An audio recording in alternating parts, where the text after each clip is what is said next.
He has a longer history than most of the foreigners in this room anyway in Kenya. He lived there in 1991, was your first? 91 and 92, yeah. As a seminarian with the Holy Cross there in before most people here were born. Only a couple. Then we also have Kerubo Okioga. She is also with the Ford program, but she's based in Nairobi. She's the coordinator for the Dandora Human Development Project in Nairobi for the Ford program. The program there is relatively new, and she has been working with the community to understand some of their challenges, some of their perspectives on sort of the resources available in the community. That she brings a lot of experience both with that project and as a Kenyan, an opinion as well on the recent election. And finally, we have Maurice Sikenyi, who is a master's candidate in peace studies. I think maybe I didn't do enough background on you, but maybe share a few words about yourself. I'm in my first year of my master's in international peace studies here at the Kroc Institute, and I'm a Kenyan, and so I think this will be a great opportunity also for me to talk about our Kenyan election, although now with different perspectives, given that it took place when I was here in the US. Before coming here, I was a Fulbright Fellow at Kellogg University in New York, and I've worked a little bit in development at the bank and as a language instructor in Kenya. Thank you. So I'll just sort of provide a little bit of background information about the recent election in case everyone here isn't fully up to speed with the recent events in Kenya. And this way the panelists won't need to get into that and they can just start the discussion. This most recent election took place on March 4th, 2013, so a little over a month ago, and about 12.5 million voters went to the polls. They were voting in the first presidential election to take place after the passing of a new constitution, which that passage took place in 2010.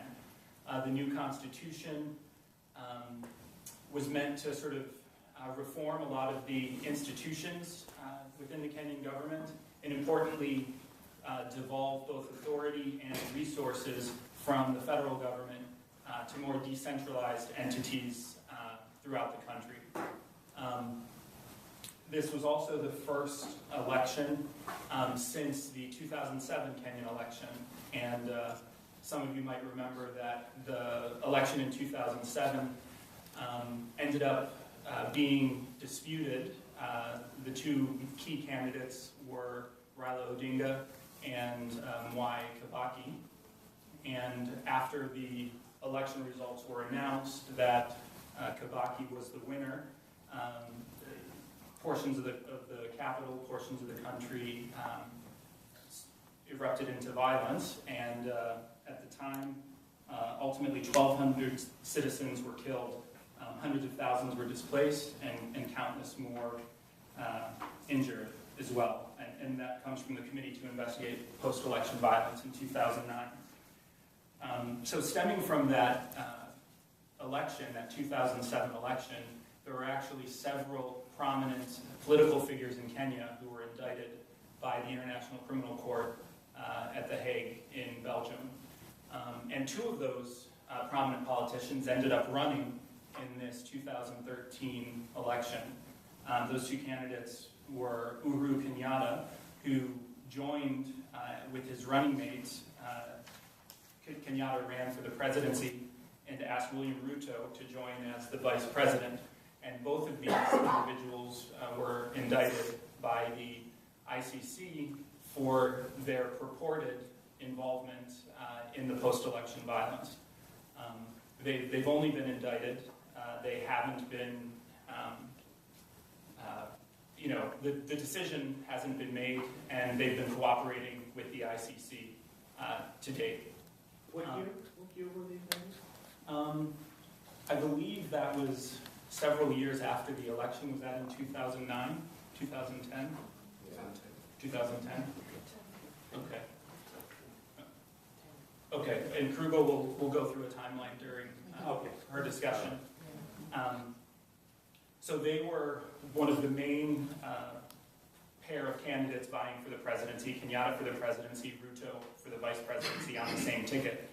And the other main candidates on the same ticket were Raila Odinga and Kalonzo Musyoka. Now, after the violence in 2007,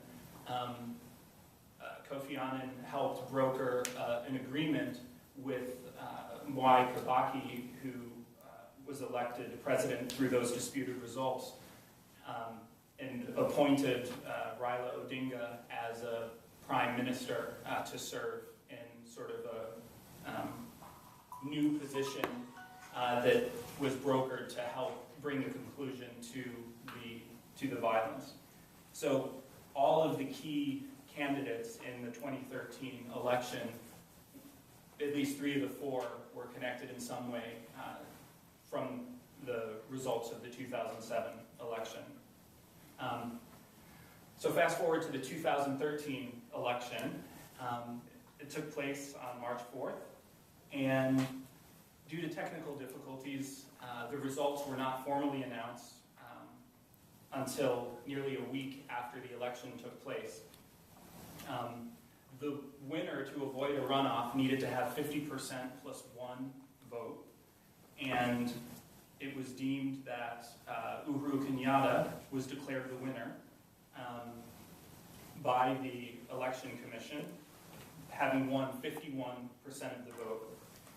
The closest rival was the sitting Prime Minister, Raila Odinga, with 43.7% of the vote.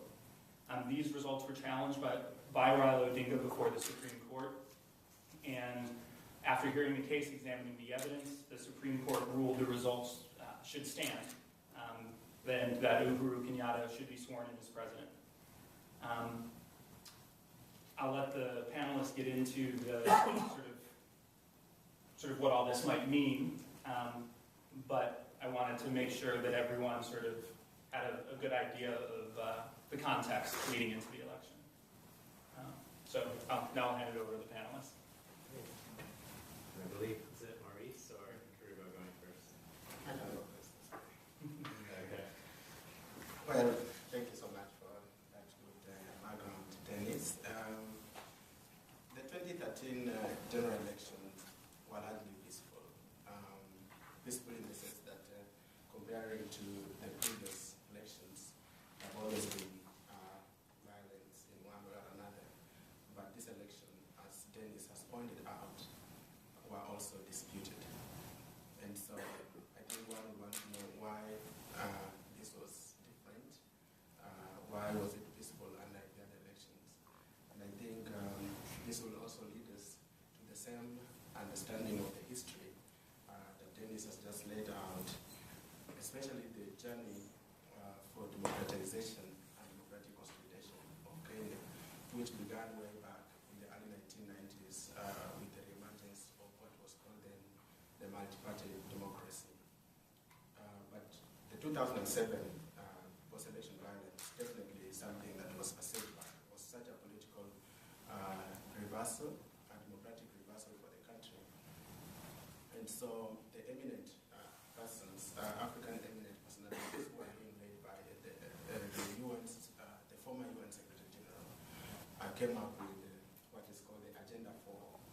And the Agenda 4 is actually fundamental plan, long-term plan, that were put forward to steer Kenya's democratic consultation process, and also to try to see how Kenya can actually avoid the events of 2007. And so in summary, this Agenda 4 were mainly constitutional reform and also institutional reform. For the institutional reform, it includes reform in the judiciary, the police force, the civil service, and even reforms in the sense that there could be equity equitable distribution of resources. Why this was the case is because part of the reasons for the 2007 event, there was a large consensus that such kind of violence occurred because of the historical injustices and malrepresentation of people. So with this in mind, then one will ask now the question whether or not this kind of election was in any way a positive indicator of development for Kenya in terms of justice or democracy. Now, thinking about this in my view, I would want to look at the positive change in contact to the electorate, the Kenyan people, the Kenyan citizen. I want to look at the positive change in regard to the institutions that have been laid down to curb the violence, and specifically this will be the Kenyan judiciary, the Supreme Court, and also the new electoral body under which this election took place. Given that the election were largely peaceful, it's definitely a plus because 2007 many people died and there was a lot of displacement, and I see that as a big progress for the country. I think also in addition,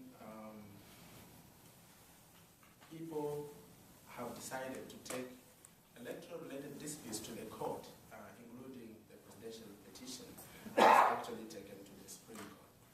And as we are talking now, there's over 180 electoral petitions that have been taken to the Kenyan courts in regard to the 2013 general election. But at the same time, one would want to look at the electoral process itself and how it took place.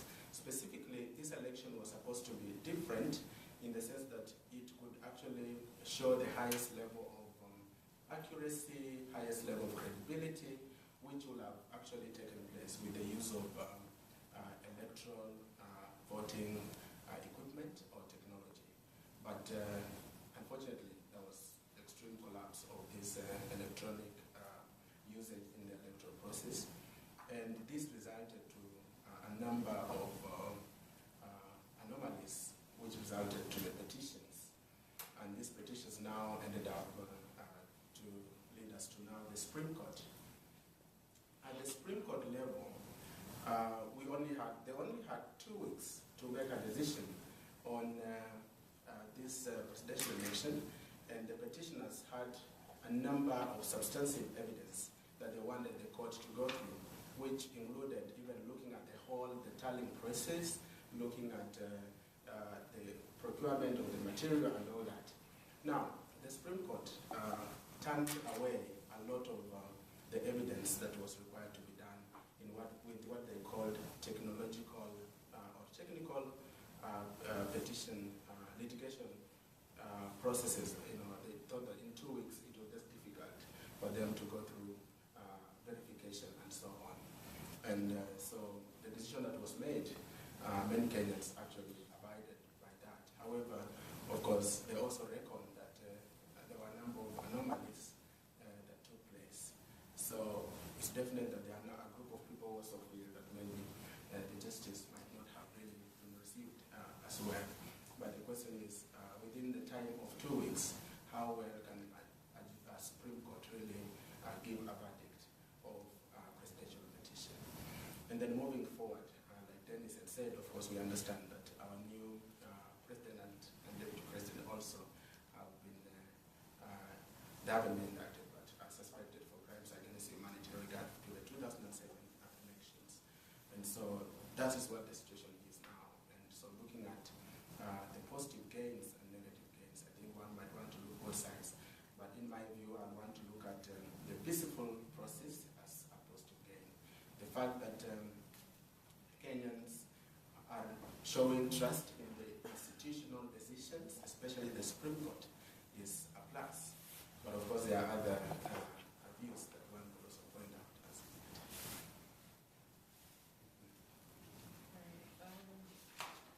Thanks. In my discussion, I think I want to focus on 3 things: the role of the media, the role of the international community, and then just give some background on the ICT. I do this not in my capacity as a staff of the Ford program, but as an aggrieved voter. So if it's emotional, you can forgive me. I intended to be objective. Well, at the very beginning when we start looking at the role of the media, we want to look at the role of the media because we have given them then the responsibility as being a watchdog for our country and as being a critical player in building and fostering democracy in the country. So I want to look at their role in that light. In my opinion, the role of the media in the 2013 general election was one to be the propaganda machine for nationalism. You know, they were the ones who were preaching peace. They're the ones who are preaching unity. And this was a very interesting role, but not possibly unforeseen because of the accusations that the media had gotten in 2007 and 2008, where the media had been accused of inflaming violence and contributing to the post-election violence because of hateful messages and hate speech that was used through different media. In particular, the media's local language channels and radios were really put on the spotlight.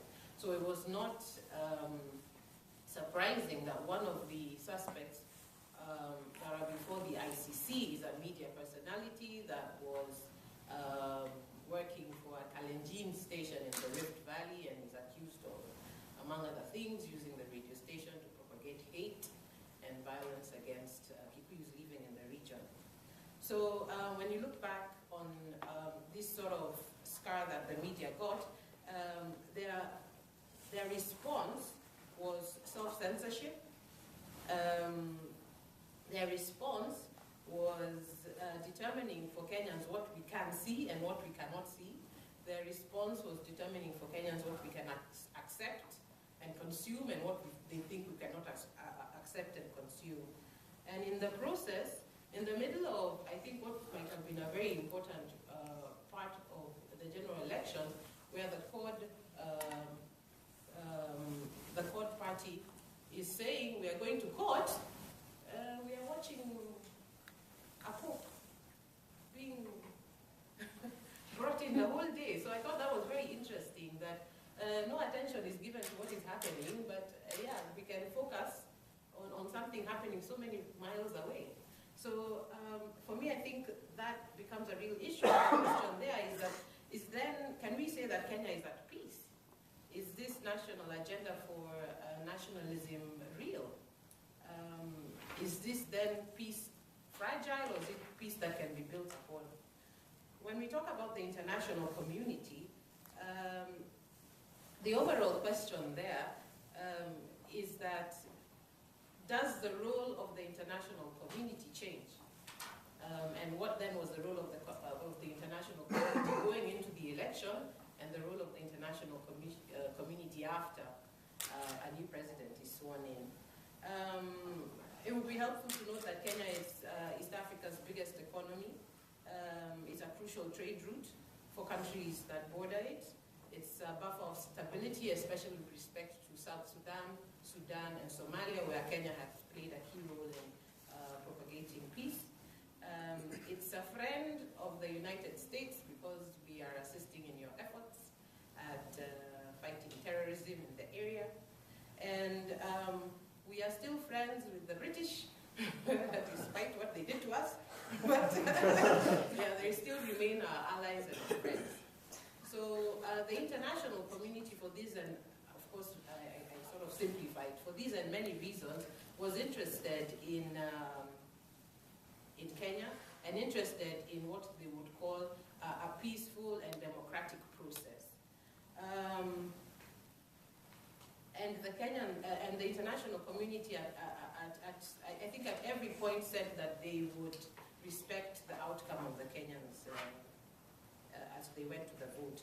But what would be interesting is sort of like the change in stance before and then after the elections.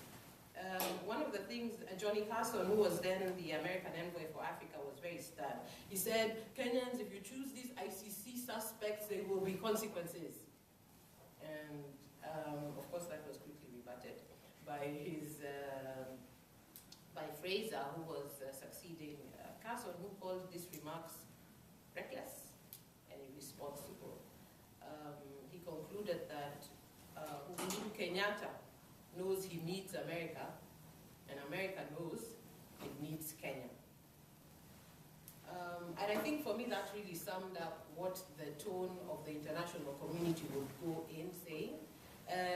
Did then this assume that just because you have Uhuru Kenyatta, who they had, I think, very publicly shown a dislike for,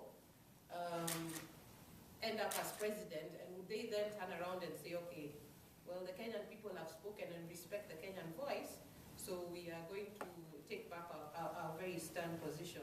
So in my opinion, I think that the West is really in a dilemma, generally, about how it should engage with Kenya. And this dilemma is really extensive because it has a very vocal and visible human rights stance that it has put out there. So I guess it's an interesting time for us then to watch what happens.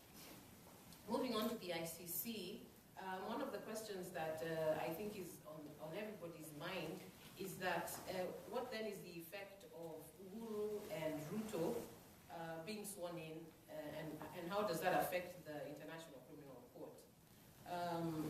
And can we then conclude that by Kenyans rallying for Uhuru Kenyatta and Ruto, is that defiance of the ICC, and therefore is that defiance of any perception that the West is interfering in our politics or in our governance? I don't think it's that simplistic, because the ICC question was not the only issue that Kenyans had to contend with going into these elections. It was certainly a matter that I think politicians used to their advantage to sort of say, these are children of our soil, and we are not going to let them be taken away and charged in a foreign land. But I think the ICC timeline will show that perhaps that is not very true. Kenya ratified the ICC statute in 2005. So it entered into force in Kenya in June of that year, in 2005. We even went forward and domesticated the act by passing what we call the International Crimes Act. So I think from the very onset, we knew what it is we were getting ourselves in. And I remember at the time when the ICC first moved its lens to Kenya, President Obama was asking Kenyans to cooperate with the process. Of course, I have difficulties with that, but that is for another discussion. But what is interesting is that Kenya has had more than adequate time to really think about what it did when it ratified that statute. So in February 2008, when the country is now reeling and sort of coming out from the post-election violence, the prosecutor then, Maurice Ocampo, then decides to examine the post-election violence. This is closely followed by the Working Commission, in which part of the Working Commission's recommendations is for a local tribunal to investigate and prosecute alleged perpetrators. And in the absence, he says he has put names in an envelope, which envelope will be passed on to the ICC.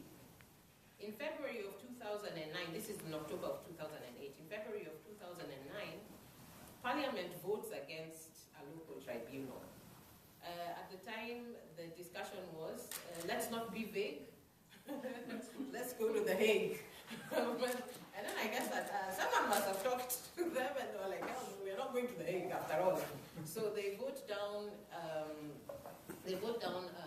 local tribunal saying, let's go to The Hague, that's where we need to go. But that decision is quickly regretted when in March 2010, a majority decision of the pre-trial chamber of the international community gives Ocampo permission to proceed with the investigation. So now it's it's real. You know, it stops being this illusion that can be used to propagate support against one party or another. It's now real. In December 2010, we get a list of our suspects, and the country is stunned that people like Uhuru Kenyatta and Ruto have ended up on the list. And at that time, there is ongoing debate of whether are we really moving on with a local tribunal or not. And they say, let us debate it, and nothing ever comes out of that. But in January 2012, these charges are confirmed, and now this thing is starting to sting. And the government then says, no, we need to take a measure. So they start some diplomatic discussions with other African states, noting that to date, the ICC is only going after, at least that's the language, only going after African states. So we have now joined neighbors, and we are now friends with Kenya, Uganda, Libya, we have Sudan, we have the DRC, we have the Central African Republic, we have Mali, and Cote d'Ivoire. So yeah, and people had problems with sort of grouping Kenya into some of these countries where there were really serious atrocities. But anyway, the government efforts at stopping the proceedings failed. They tried to ask the UN Secretary Council to defer the investigation because they felt that by prosecuting Uhuru Kenyatta and Ruto, that the country would erupt into violence. That did not pass, so those efforts failed. And they did the next best thing that was expected to them, which is to frustrate the investigations. So I guess in terms of the ICC, that's where we are today. We are expecting Ruto and Uhuru to be proceeding with their trials. Ruto is expected to be going on, starting his case on the 28th of May, Uhuru on the 6th.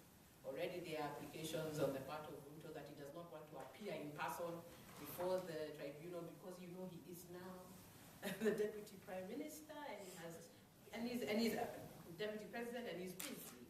So a decision on that has not been made, but you can see that there are already complications there. So the questions that begs is, in as much as they have pledged support for the ICC, is this support going to be maintained? And can we call it support where the ICC has termed Kenya as being, what was the term? Unprecedented interference of the process. So I think it's very interesting to see what support means and how long this support will last. Yeah. Thank you. Well, I think that it's most important that you hear what Maurice and Kerubo think about the Kenyan election because they're Kenyans. And but I suppose it might be some use to hear an outsider's perspective. I tend to be an optimist when it comes to Kenya and to other African countries. Some friends of mine who are Americans were very pessimistic about and who know Kenya pretty well, were very pessimistic about the election before it took place. They were predicting violence, and actually a lot of people in the media were predicting violence. Regardless of the outcome, they expected a very close election. All of the pre-election opinion polls were showing a very, very close election. And so a lot of people were predicting violence. But I kind of went on record as basically predicting that it would go peacefully.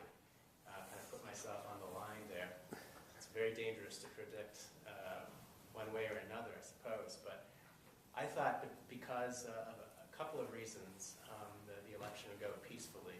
And first, because I think that there is a growing middle class in Kenya. That doesn't mean that there aren't still really significant problems in terms of extreme poverty. And Nairobi's slums are still a real problem, and there's still a lot of frustration and desperation there. But there is a growing middle class in Kenya, and I think there's a growing percentage of the population that has a lot to lose from violence, more to lose from violence than they had even 5 years ago. And certainly more than, say, 10 years ago or 20 years ago. So with more people with more to lose from violence, I expected them to be devoting themselves to not only being peaceful themselves, but to discouraging violence and discouraging any kind of messages that might lead to violence.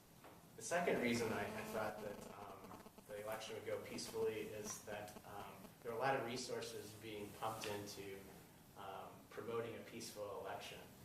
And probably more resources, almost certainly more resources being pumped into trying to promote a more peaceful election than resources being spent trying to promote violence. Whereas it was like the opposite in 2007. The resources seem to be focused on, at least right after the election, seem to be focused on getting people to attack other people. So those are the two reasons I thought the election might go more peacefully. So I've enjoyed being able to tell my friends I told you so. And, How much did you win in bets, Bob? well, unfortunately, I didn't bet. You're not Didn't allowed. put money on it, but anyway, I wouldn't have been able to keep it anyway. So positives. First of all, as both Maurice and Kerubo mentioned, that it did go peacefully is a real positive. And I think that begs the question: well, why did it go peacefully? And I think I have I mentioned a growing middle class. I think that's one reason. I think another reason is that there are a lot of resources devoted to promoting a peaceful election and discouraging violence. But I also think that after my recent visit in March to Kenya, it became clear to me that people do have greater trust in institutions than they had under the new constitution, and in particular the judiciary, the Supreme Court anyway. There seems to be a greater level of trust in the Supreme Court, and this is important because last time, 2007, Raila Odinga lost that election officially anyway. He refused to take it to the court, and he's basically, because he considered the court to be a political court, right? Partisan court. And he refused to take it there. Why take it to the court? This time, he took it to the court. He took his complaint to the court. And I think and I'm going to show in a minute the results of an opinion poll that was taken rather recently in Kenya. You see that people do have a high degree of respect for the Supreme Court compared to at least previously, right? Doesn't mean that people don't have a problem with it in some ways, but I think that people trust it to a greater degree, and so that's very, very important. I also think it went peacefully because, and there's a flip side to this, but because of something that Kerubo mentioned, the media. I think the media really did its best to discourage violence. There are all kinds of messages out there. During the 5 days between Election Day and when the results were announced by the Electoral Commission, the Boundaries Commission, the media was filled with messages promoting calm and probably had an effect. So one positive is that it's peaceful, and I think there are a number of reasons why the election went peacefully. Those are a few of them. I think that another positive is that it seemed to be, and I could be wrong, and people may disagree with me, but more of a greater debate over issues. And I think that the televised and radio broadcasted debates that took place between candidates at least sort of encouraged this. Whereas in the past, elections were really all about personalities and identities. And I'm not saying that this one, also didn't involve a lot of identities and personalities. But I think that televised and radio broadcasted presidential debates really encouraged the candidates to kind of at least talk about issues, because they couldn't talk in that forum about identities even subtly. And the members of the media were asking questions, and they were asking questions about issues. So I think that's a real positive. More of a focus on issues, and at least slightly less of an emphasis on identities and personalities. Although I think there's still a ways to go there. In Kenya, it still seems that identities drive a lot of voting, and personalities drive a lot of voting. Personalities drive a lot of voting here, for that matter, and so do identities to some extent. And the other positive is incumbency did not come with unfair advantages. So we had a sitting prime minister running for president. And in the past, incumbency in Kenya came with a ton of advantages. This is related to the new constitution in part. But in the past, incumbency has come with a ton of advantages. Opposition candidates trying to unseat an incumbent almost had an impossible time. The playing field was not level. It was not free and fair. The incumbent almost always had all kinds of access to resources, the media, etc. And that was not the case in the election of 2013. Raila Odinga did not have an advantage because he was prime minister. The fact that someone could say, be introduced as the prime minister, and but nothing like an unfair advantage because of access to resources to run the campaign. Negatives, well, I think that social pressure to self-censor, to some extent was alluded to here. There seems to have been some of that. I know it's kind of complicated. To some extent we all self-censored. I mean, if we said everything was on our minds, and we would maybe get in trouble and cause trouble, and it's probably prudent. It's always kind of nice. It's important to be prudent. There's certain kind of prudence that's necessary. But on the other hand, if people are stuffing their opinions because they're afraid of being accused of inflaming a situation, they're afraid of speaking their mind, what they really think, that can cause problems eventually. If a considerable percentage of the Kenyan population is afraid in mixed company, so to speak their minds because they're afraid of being accused of causing trouble, that's really not democratic debate, right? That's not, democracy is about discussing issues, getting them out there and open, and working through them. So if a significant percentage of the population is repressing those views, that could cause problems eventually, and maybe sooner rather than later. I hope not. I think that the media didn't ask some hard questions, which perhaps they should have during that 5-day period between the time between the election day, and when the results were finally announced. I think that that's probably a negative. Let me show you the results. So this is fresh from researchers at University of California, San Diego, who are in Kenya. And this is Kenyan public opinion of the Independent Electoral and Boundary Commission, whether there were problems counting or reporting results. And you see that almost 50% of the respondents said that there were problems. This is a random nationwide survey, about 5,000 respondents. There were problems, but the result is valid.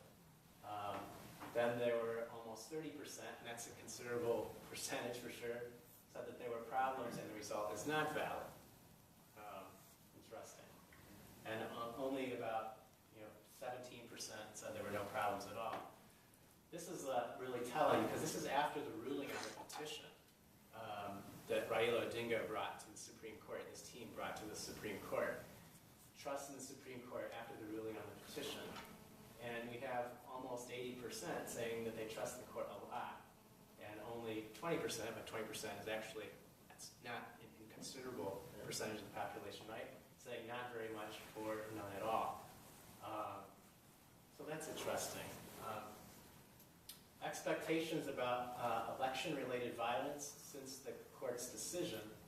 So a lot of people were afraid that, wow, when the court announces a decision and it goes against Raila, there's going to be trouble. Raila's people are going to be in the streets. They're going to be tough. There's going to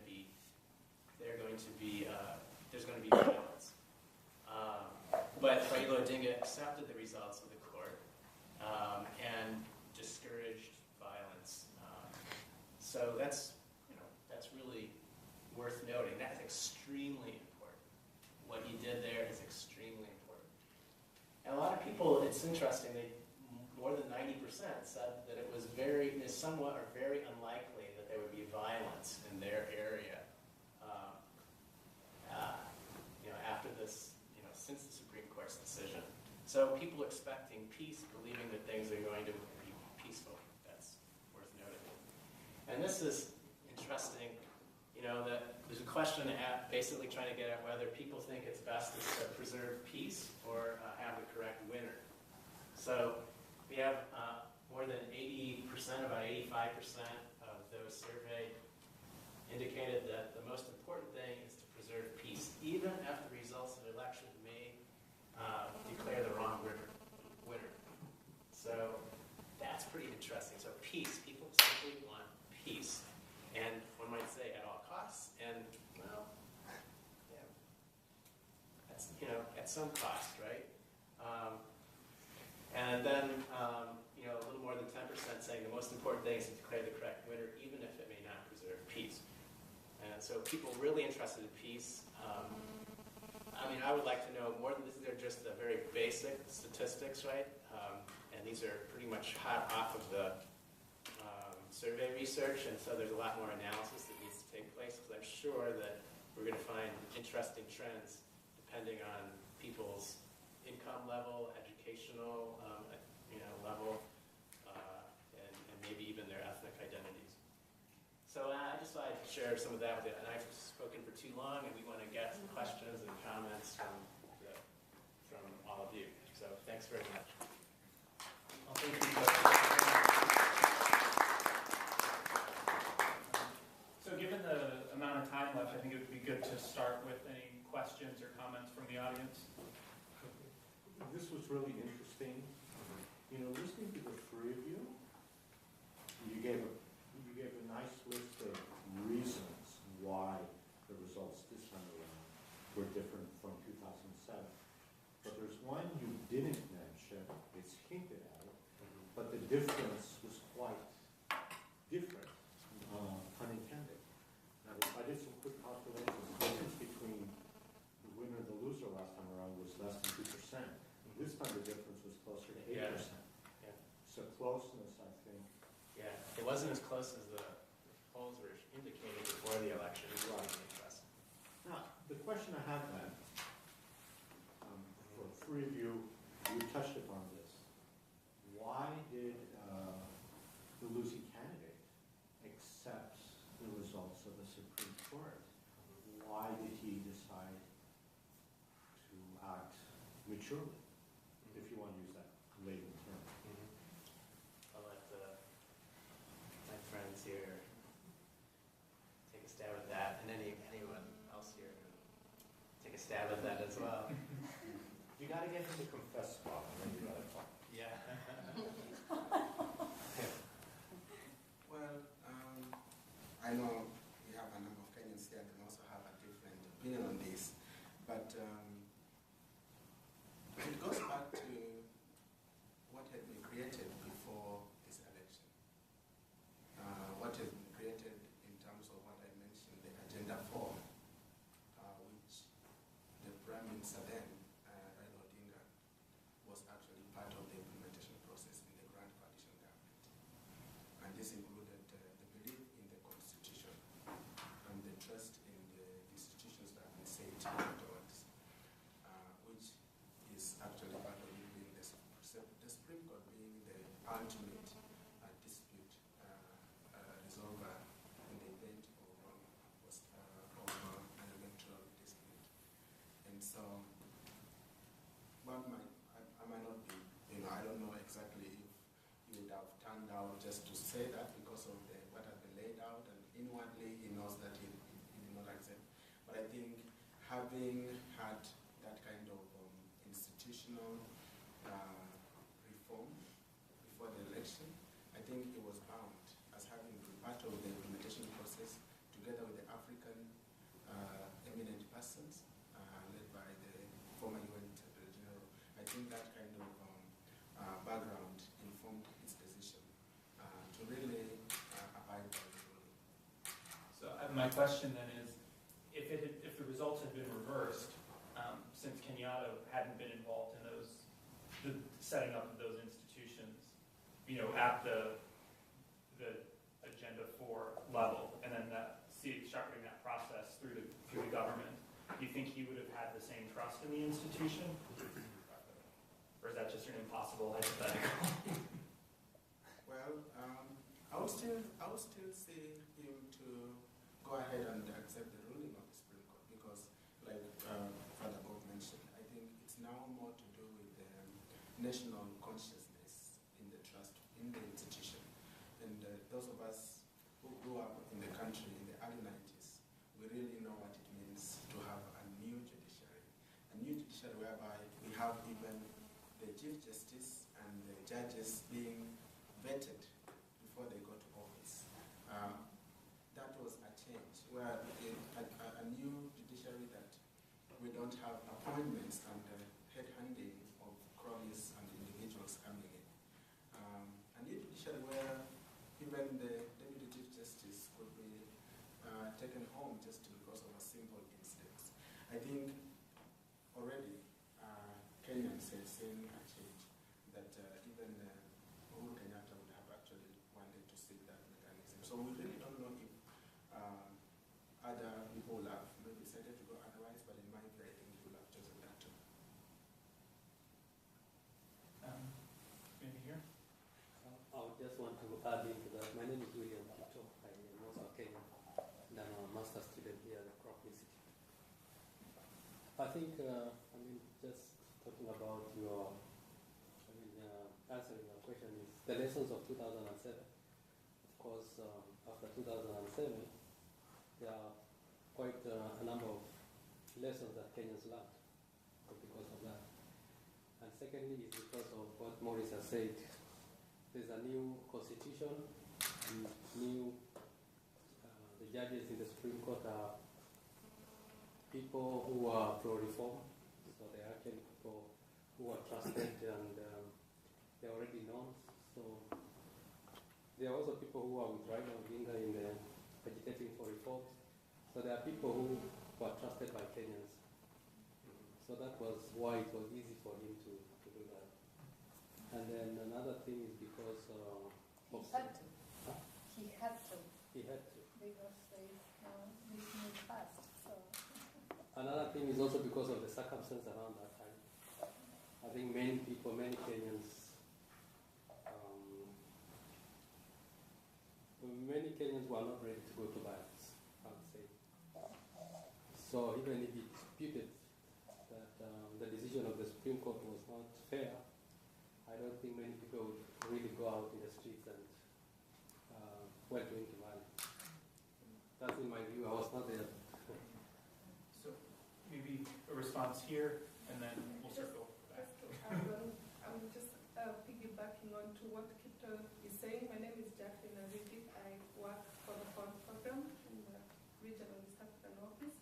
Just to piggyback on what Kito is saying, there were a lot of peace-building efforts, the ones that Father Bob alluded to prior to the elections, and they even had a prayer meeting at the main Uhuru Park where all the candidates said that they would abide with what the court decided. So that played a role in the psyche of the people and just the confidence in the judiciary. Again, just reiterating that confidence, because as opposed to 2007, Kibaki was sworn in at night at State House in a private event. So It's pretty shameless yeah. on Sunday. So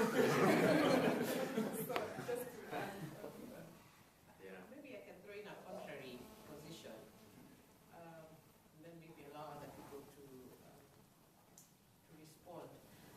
I think it happened because Raila read the mood of the country, and the mood of the country was, it's over.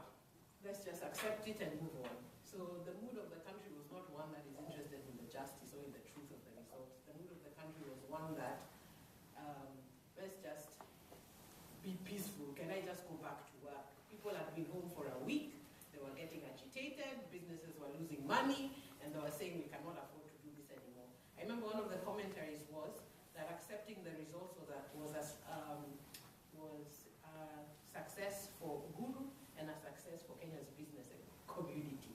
So there were all sorts of questions going in. The other is, I think Raila's acceptance of the results, if you can call it that, was to preserve his reputation and also his legacy as someone who had been fighting for democracy in this country. So he had to put aside his personal interests and accept that the country was just not in a mood to fight. So for me, it's not a very interesting, and it's not certainly not a very good place for us to be, you know, where people are just almost feeling like a sense of helplessness, that it is what it is. Then my conclusion then, if that is true, is that does this then show that we have confidence in the judiciary? Hasn't the judiciary just let us down? Agreed to vote out, but hasn't the judiciary really just let us down? You have to, and I say this to this extent, they had a window of time to let us know why they decided what they decided. They chose to allow Uhuru Kenyatta to be sworn in as president before Kenyans understood why they reached the decision that they did. I think that is very telling.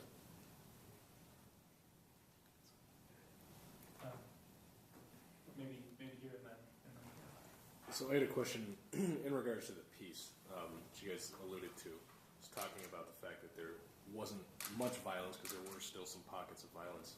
And a lot of that you alluded to being due to media influence, as well as the United States has a pretty heavy influence in Kenya these days. I mean, we've established new military bases in Kenya. We have special forces that are stationed there full time. So it behooves us to ensure that there's peace in the country.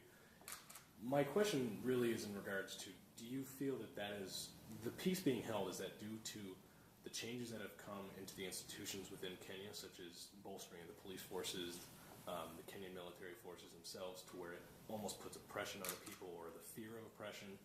And then do you feel like the people in Kenya really are more in a state to where they feel themselves that progress is being made and that peace is something that is going to continue, or is it really a powder keg just waiting for the wrong issue to occur?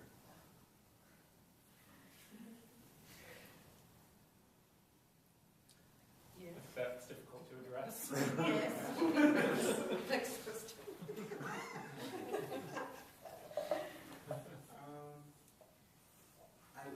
Well, it's as complex as you put it.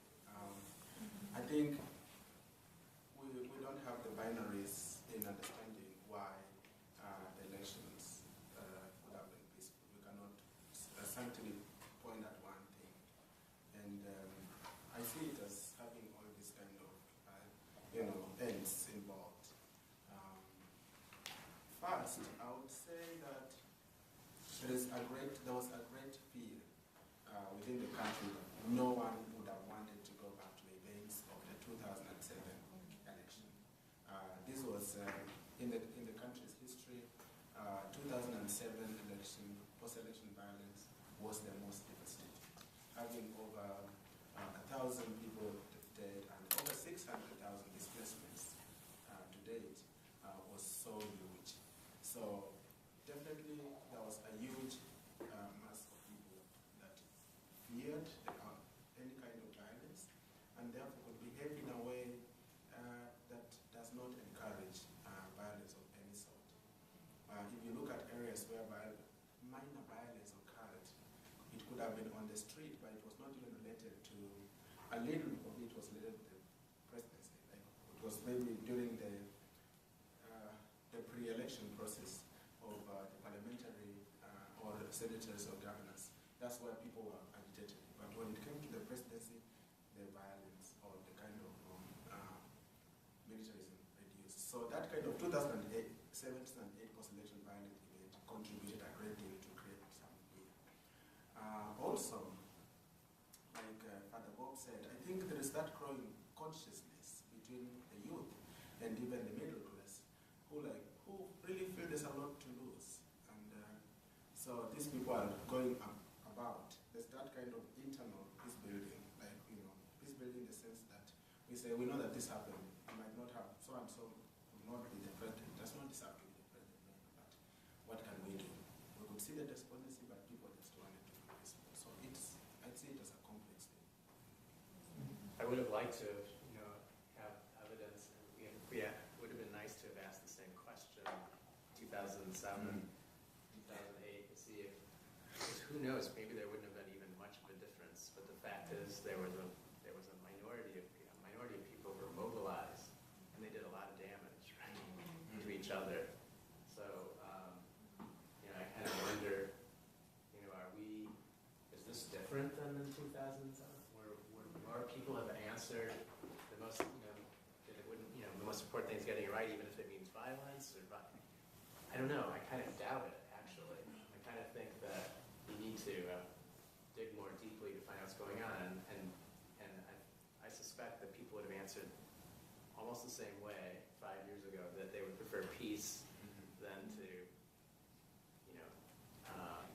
they prefer peace, and even if it meant like the wrong winner, so to speak. Okay. In the back. Yeah, I'm sorry I'm late. I'm called Anthony from Uganda, neighboring Kenya. But I don't know that it has been mentioned, or it is wrong to say.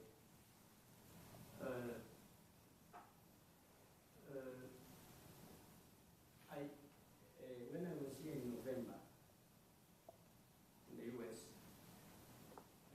I admired the politics here, where people go and make debates on the TVs and vote and even say this one, I think will take elections. But I've also heard, I don't like it's true, that the politics of Kenya is becoming mature too, where it could have had some influence from here, that even such an avenue is granted, of debates, public debates. It is unheard of in Africa.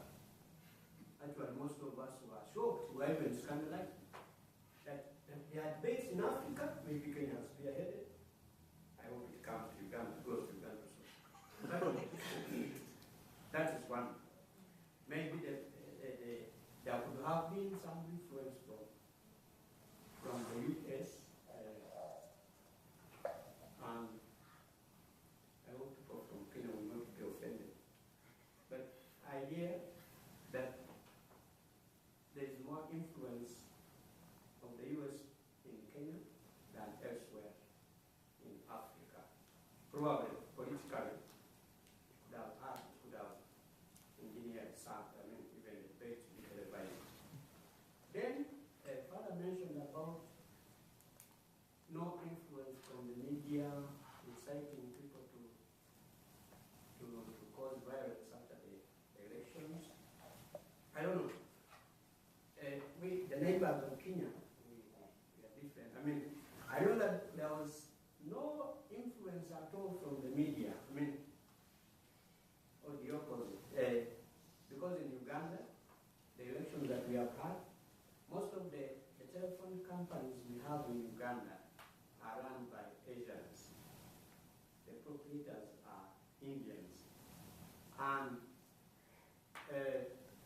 whoever had the phone in the last elections in Uganda had to receive a message from the voice of the president campaigning, saying, President, I got one of those messages too. Yeah. I was there at election day and I got a message encouraging me to vote. And I thought it was a joke. I thought it was signed M7. Where? M7. Yeah. 70. So, I know that whether something similar happened to Kenya, where? That's what I wanted to know. Maybe it had some influence. So there were a couple of points made. One about just wonderful that there were debates in Africa. That seemed great. Some questions about to what extent was the U.S. potentially involved in some way in the election process. And then I actually just forgot the last one. Okay. Okay.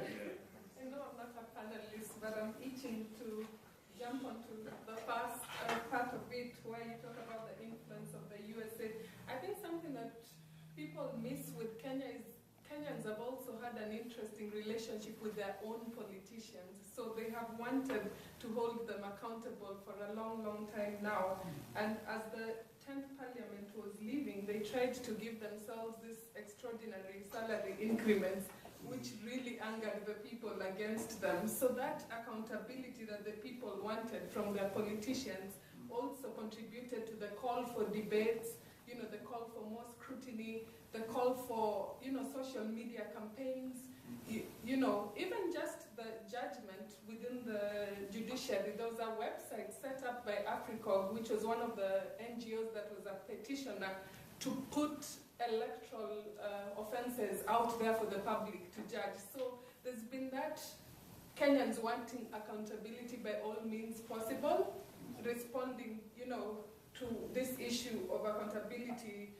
So the US is involved with Obama and that connection, but more so Kenyans have been wanting their politicians in, so a lot of incumbents lost, there's been a huge turnover and people are campaigning against specific people. Raila Odinga himself within his party, and even just Uhuru, had dissidents within their parties and people were holding them more accountable. So I just wanted to throw that in, that some of the public discourse that you see, the debates that you see, a call for more responsibility from the media, from people. Let's hear what they have for us. Our politics is now more issue-centered than people-centered. You as a personality, how can you defend yourself and, provide that accountability? So that's just to respond on where the debates were coming from, and yeah. I'd like just to make an observation on that. In my very, very humble opinion, the political debates were a cosmetic exercise. And I say, I'm appearing like now. But that's not the reputation I'm trying to grow here, but let's just look at it in terms of, I'll just give a few points. The first is the debates were done in English. Majority of those questions were in English, majority of those questions were very technical. Even me, with my training from Notre Dame, was having difficulty following. So I'm wondering what then happens to the majority of Kenyans who are supposed to be influenced by what is being discussed in these debates. Secondly, the debates are supposed to have been focusing on issues. And these issues are the ones that are supposed to be influencing you as a voter to determine, am I voting for the right person or not? All polls that were done after the debates suggested that nobody's mind was changed. So if Kenyans are saying yes, in fact, our concern in those debates was, I hope my candidate is not embarrassed. And it actually galvanized support for those who had been supporting candidates before. Because they felt, in fact, one of the outcomes of the first round of debates was Uhuru Kenyatta is not going to go for the second debate because they embarrassed him in the first. And people felt a personal attack, like they attacked our guy in the first debate. So the question that I find interesting is, maybe perhaps for the middle class Kenyans, the debate made sense, but for the Kenyans who matter, who are the majority, I think it was a very cosmetic exercise.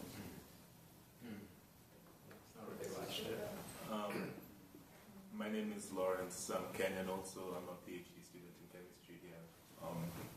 And I just want to tackle some of the bits of what he's brought in. One, as she says, I think debates in Kenya are partly cosmetic.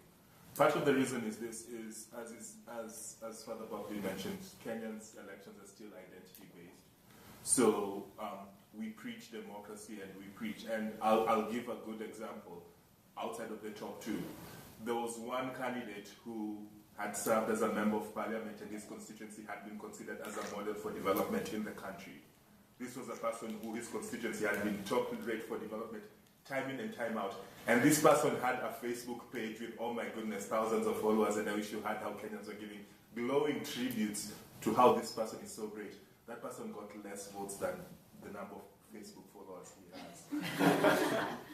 And that's exactly the thing where it is, where we are in our own little booth there. When we come to our own senses, when we come to who do we choose, it comes to where do my people and the people around me get a better chance of being represented in government.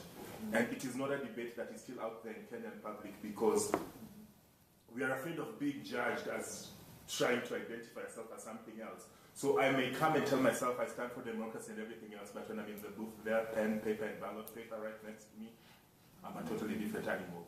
I recline back to I remember this because in 2007 I went to vote, and the area I came from was strong with one particular candidate, and I was adamant that I was voting for this other candidate, and my own parents refused to speak to me.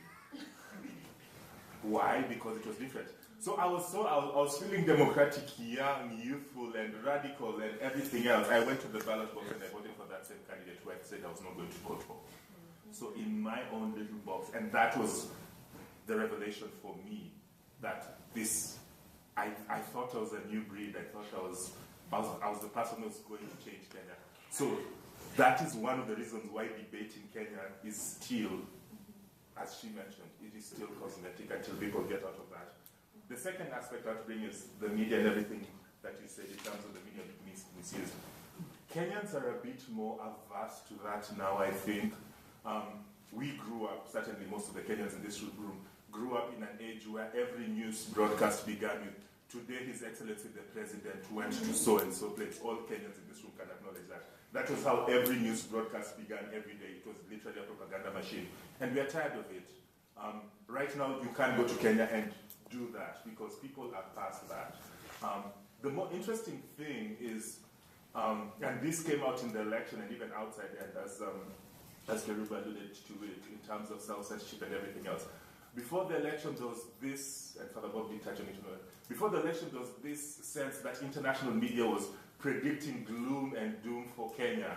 And it was like, oh, let's wait for violence. And in fact, it's like they'd come to set their cameras on stage. We want to have a front seat to see people killing each other. And that was the mood that the Kenyan people had, that all international news agencies covering the elections were like, oh, we hope that they don't kill each other, not, oh, we hope they elect a president. So it came a sense where the local media felt that they had to have this self-censorship thing, because we had been attacked, we had been accused in 2007 of being complicit in the violence, or not taking enough strong stand to defend ourselves against it. And then brings that level of self-censorship where even if something was seen to be wrong, let's not speak about it because we don't know how people can react, or whether we have capacity yet to really react to this information. So it comes as a bit of a dichotomy there, where for those of you who have Twitter accounts, there's always a very nice hashtag to follow, KOT, Kenyans on Twitter. It's the funniest thing ever. But Kenyans, at least the middle class, does have a voice in airing out these things. So that's the media dichotomy, where there are still elements of, definitely the country's media is influenced by certain political influences, but it can't be as direct as it was, say, 20 years ago. Well, I think we've already run over a little bit. But are there any other questions or comments burning inside? Well, any other comments from the panelists? Just to say that I'm hopeful, and I think You want to make it sure will be that much stronger. you don't want us to think of you as a pessimist.